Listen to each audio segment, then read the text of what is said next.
We really want to ensure that older adults are living a life free of abuse and neglect and exploitation. To help with that mission, the Department of Aging and Rehabilitative Services, or DARS, started a new online portal in November to make it easy for people to report abuse, neglect, or financial exploitation of loved ones or neighbors 24 hours a day, 7 days a week. So we hope that it's filled that gap, that potentially if we missed anyone's calls for the other two ways to make a report, that this is providing a nice third way to make sure that that report gets to the appropriate people to look into.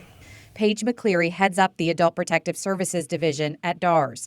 She says all reports made are routed to the appropriate local Department of Social Services, where someone will determine if law enforcement or medical personnel needs to be contacted and if an investigation should begin. Last year alone, APS received more than 45,000 reports statewide from folks alleging mistreatment of elderly or incapacitated adults. The majority of those complaints involved the elderly, and most of them involved self-neglect.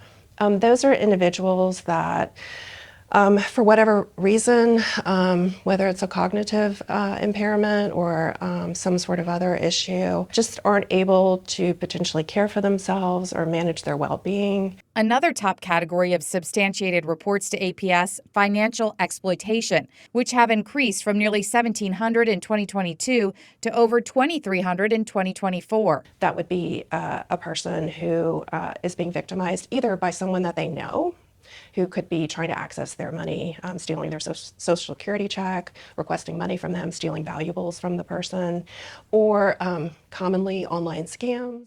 The vast majority of the reports involve potential victims living in their own house or apartment, with the second highest number involving folks living in nursing homes. McCleary says the portal will help APS reach more potential victims to provide help. Why is it important for people to file a complaint, to take something seriously if they notice that an elderly person is either self-neglecting or being neglected by somebody else or financially exploited? Society should care about how adults are treated, and that they should not needlessly suffer because there are services that are available and interventions that can assist them.